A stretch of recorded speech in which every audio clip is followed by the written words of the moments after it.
What's up, guys? Hey, I'm gonna start working on the back window in Brittany's truck. It is missing, and obviously it's been raining a lot, so got to get that all sealed up. I'm gonna use the old one as a template as I have it. Gonna make one out of cardboard first, that way I can get it mocked up around the roll cage, and then transfer it over to lexan and get it cut out. So we'll see how it goes. Template made for the back window. All out of cardboard.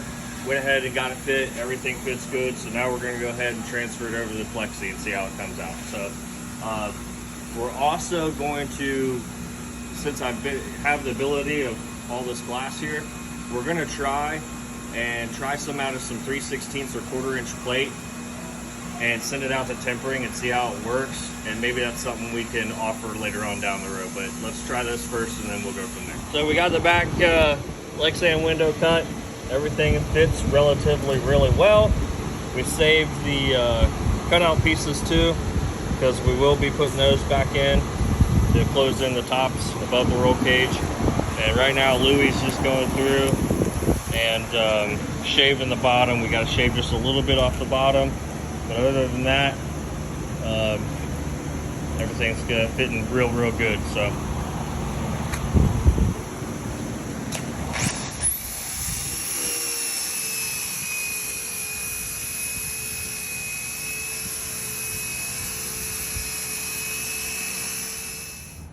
all right, so back windshield final fit. Everything fits real nice.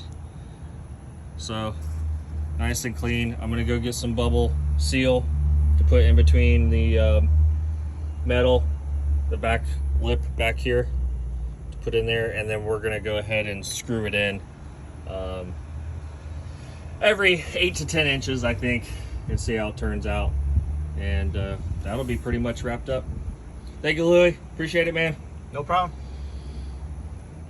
So we got the all the holes drilled out for the rivets. I'm actually going to use regular screws back here instead of rivets. That way, if we ever need to take it back off, it's not going to be drilling out rivets every time and potentially making the holes, enlarging them every single time the rivets come out. So I got everything drilled on the windows. Louis is going to be back over here in just a little bit. We're going to, he's going to lay down 20% tin on it. And then I'm going to go through and mark all the holes on the back trim, get those drilled, and then we get the back window installed. Well, let's take it back off. Louis over here getting the tin all straightened out on the back window for me.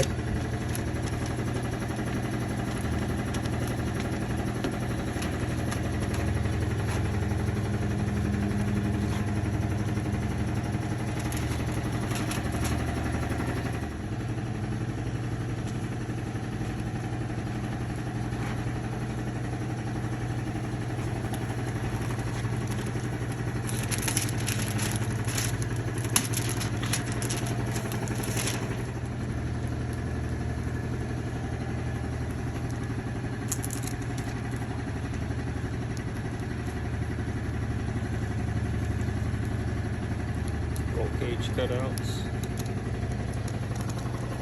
Alright, Louis got the rear window all done. Got it drilled. Went ahead and cleaned up all the around the holes, so we'll be able to get it installed now. What's that, 48 hours we can't roll it down? Roll it down. No, Not with roll bars. So getting the back window installed now. Got most of it done. Brittany's getting the last few nuts and bolts added on to it.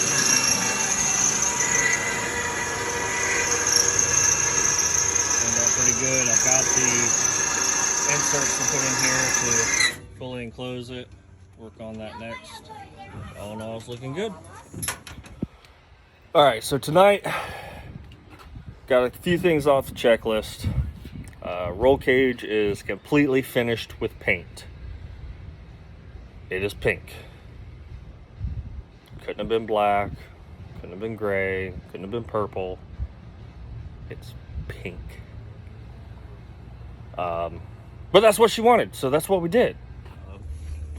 So these side panels here, I got to put a screw in up here, factory screw, but we were able to get those. What I had to do was cut this out here. It would not go back in because the cage is so tight right here. So we had to cut it into 2 pieces, cut where the seatbelt notch was, and we were able to get that to fit back in. So it looks a lot nicer. Dash is back in it. So I've got to get a couple pieces because they were broken. The instrument bezel, I've got to get that on order.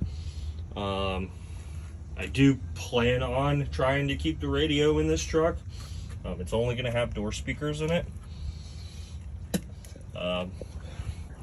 Was really cool. I don't know if you guys can see it, but let's go in here.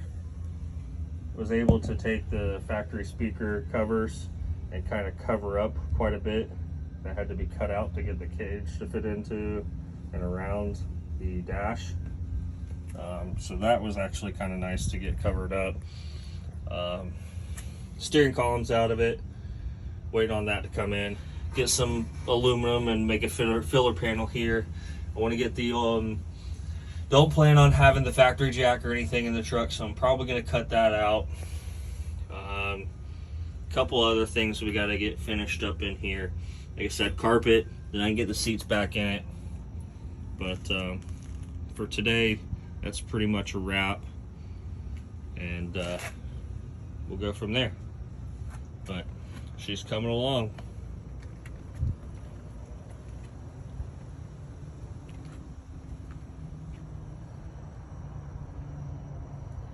It's dark as hell. We got one in. I can't get the other one in.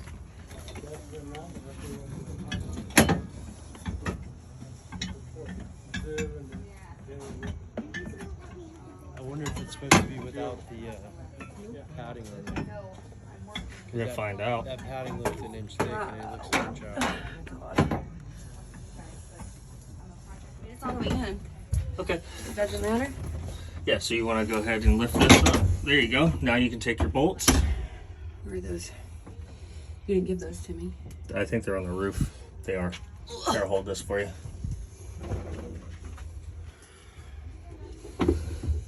Can they go in here? Yep. Underside. There you go.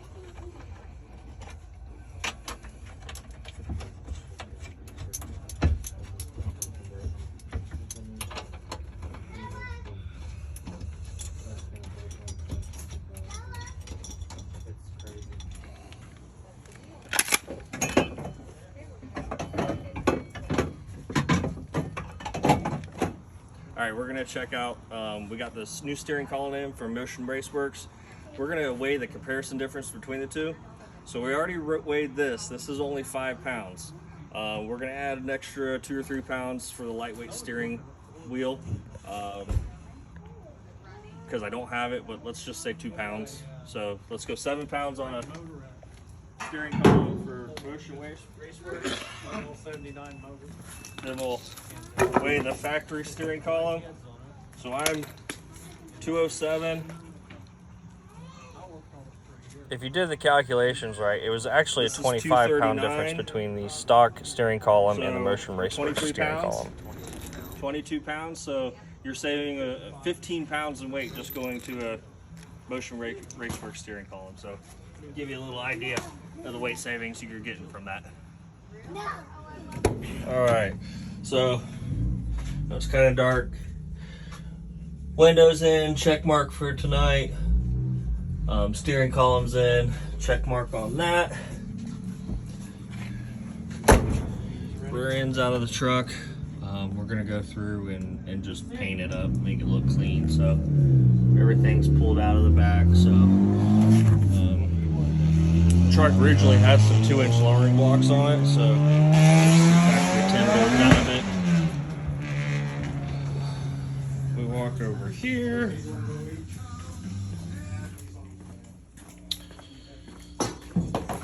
Here's the 9-inch housing that we've got, large end, big end housing. This actually originally came out of this car when it was a OG small tire car. So this is the housing we're going to try to work with. I know it's probably got to get cut down 2.5 inches on each side to do factory S10 width, which we might go ahead and do another inch on each side so we can get a little bit more offset, a little bit deeper dish look wheel on the truck. Other than that, we got some new parts in. Smith Racecraft. They're nice, real nice assassin bars came in. So can't wait to get this stuff bolted up because it's, I mean, just quality looking stuff. Quality looking stuff. And I love how it's got the, you know, 5 different hole adjustments on them. Here would be the fronts, same thing, another 5-hole adjustment on those. So more adjustability than the leading competition has out right now. And then here's our housing purchase. This is also from Smith Racecraft. Nice thing about those is we will not have to use U-bolts with this setup. So another quality piece. You know, real nice welds, penetration looks good. So that's that.